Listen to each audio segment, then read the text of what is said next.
Shalom, selamat malam saudara-saudara yang dikasihi Tuhan Yesus Kristus. Selamat berjumpa pada renungan perdana yang kami bawakan pada malam hari ini. Doa dan harapan kami, saudara semua ada dalam keadaan yang baik, sehat, penuh sukacita, dan berlimpah berkat Tuhan setelah melakukan berbagai aktivitas hari ini. Sebelum kita mendengarkan renungan firman Tuhan, mari kita berdoa. Bapa, dalam nama Tuhan Yesus Kristus, Bapa yang sangat baik, kami bersyukur oleh karena pertolongan Tuhan saja kami mampu melewati hari ini. Kami sehat, kami kuat, berkat kemurahan Tuhan. Kami percaya Tuhan punya rencana yang baik bagi kami. Setelah menjalani berbagai aktivitas hari ini, saat ini kami mau mendengarkan renungan firman-Mu. Urapi setiap kami Tuhan, agar kami mengerti dan juga taat melakukan kehendak-Mu. Dalam nama Tuhan Yesus kami berdoa. Amin. Saudara yang terkasih, bacaan kita pada malam hari ini berjudul Mulai dengan Apa. Bacaan kita diambil dari Kejadian 1 ayat 1. Pada mulanya Allah menciptakan langit dan bumi. Alkitab diawali dengan 3 kata itu. Dan memang alangkah indahnya bila segala sesuatu termasuk kerinduan serta upaya kita untuk hidup berkemenangan, bertolak dari Allah dan dimulai bersama-sama dengan Allah. Mengapa? Sebab bila Allah benar-benar menjadi yang awal, kita akan mempunyai titik pijak yang kuat dan kokoh. Rute perjalanan hidup kita akan mempunyai titik tuju yang jelas.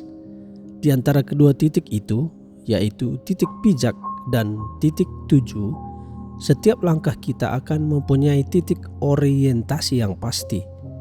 Itulah yang akan terjadi bila hidup kita dengan setia berpegang pada satu prinsip ini, pada mulanya Allah. Tetapi bagaimana kenyataannya? Menyedihkan, sebab walaupun hampir semua orang Kristen mengamini dan menginginkannya, namun cuma sebegitu, berhenti pada niat. Sedang untuk maju lebih jauh daripada sekedar rindu tidak mampu. Mengapa begitu kontradiksi? Sebab realitas hidup menuntut yang lain, menuntut tindakan-tindakan yang konkret, pragmatis dan realistis. Bukan cuma gagasan-gagasan yang manis, bukan cuma impian-impian yang romantis. Bagi banyak sekali orang, hidup mulai dengan Allah itu terlalu abstrak dan terlalu absurd, tidak realistis. Seolah-olah hidup yang ideal di muka bumi ini ada dan mungkin, padahal tidak. Realitas Allah bagi banyak sekali orang merupakan sesuatu yang terlalu jauh untuk dapat dijangkau dan terlalu asing untuk dapat dikenal. Ini bahkan tercermin dari ayat-ayat Alkitab sendiri. Misalnya ayat yang satu ini, yang maha kuasa itu apa? Sehingga kami harus beribadah kepadanya. Dan apa manfaatnya bagi kami kalau kami memohon kepadanya? Ayub 21 ayat 15. Atau seperti yang tertulis pada Ayub 11 ayat 7-8. Dapatkah engkau memahami hakikat Allah? Menyelami batas-batas kekuasaan yang maha kuasa. Tingginya seperti langit, apa yang dapat kau lakukan? Dalamnya melebihi dunia orang mati, apa yang dapat kau ketahui? Sekali lagi, soalnya bukanlah soal percaya atau tidak percaya, melainkan apa yang harus dipercayai. Apa konkretnya? Bila Anda berperasaan begitu, wajar bila Anda kecewa. Tetapi tak perlu terlalu frustasi, tak perlu terlalu dihantui perasaan bersalah. Sebab tokoh-tokoh Alkitab pun tidak luput sepenuhnya dari pertanyaan-pertanyaan seperti, apa manfaat Allah? Apa yang dapat Dia lakukan untuk kita? Dan apa yang dapat kita lakukan untuk Dia? Apakah benar Ia punya rancangan atas kita? Kalau benar, bagaimana mengetahuinya? Dan sebagainya. Pertanyaan-pertanyaan serupa itu kemungkinan besar tak akan kunjung terjawab seumur hidup kita. Namun, begitu dengan amat keras Tuhan mengimbau agar Anda jangan pernah menyerah dan berhenti. Berkatalah begini kepada diri Anda sendiri, meskipun mulai dengan Allah itu sangat sulit, tetapi kalau tidak mulai dengan Dia, lalu aku mesti mulai dengan apa? Atau berpijak pada siapa? Dapatkah alternatif itu menjamin keadaannya lebih baik?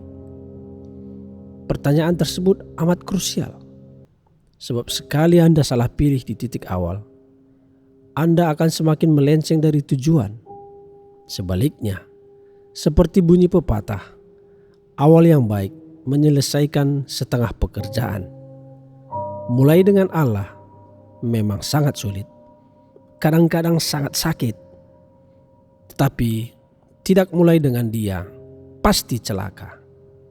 Hendaknya ini jelas sejak awal perjalanan hidup kita di tahun 2023 ini. Mari kita berdoa. Bapa, dalam nama Tuhan Yesus Kristus, kami mengucap syukur atas firman-Mu yang sudah kami dengar pada malam ini. Kami belajar dari firman-Mu agar kami berpijak hanya pada tuntunan Allah. Semuanya kami dasarkan atas wewenang dan kekuasaan Allah.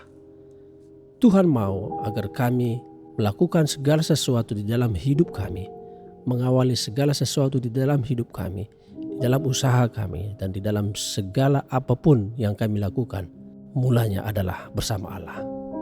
Itu yang dapat kami mengerti Tuhan dari firman-Mu pada malam hari ini. Bapa yang di sorga, lindungilah kami Tuhan di sepanjang malam hari ini dan dalam istirahat kami. Berkati kami dalam tidur kami, berikan kami ketenangan, hati yang penuh damai untuk kami beristirahat dalam perlindungan Tuhan. Kami berdoa mohon lawatan Tuhan atas setiap kami yang sedang dalam pergumulan masalah, yang susah atau berduka mendapatkan penghiburan dari Tuhan, yang sakit mengalami kesembuhan, yang lemah mendapatkan kekuatan baru, yang terikat terbelenggu dosa kuasa kegelapan mengalami kelepasan dan kemenangan dalam nama Tuhan Yesus, dan yang sedang dalam masalah persoalan mendapatkan jalan keluar yang ajaib. Terima kasih Tuhan. Ampunilah kami atas dosa dan kesalahan kami. Kami serahkan segala sesuatunya ke dalam tangan kasih-Mu. Kami percaya Tuhan menuntun kami masuk dalam rencana-Mu yang baik, indah dan sempurna. Dalam nama Tuhan Yesus Kristus, Tuhan dan Juru Selamat kami sudah berdoa dan mengucap syukur. Mari kita bersama berdoa doa Bapa kami.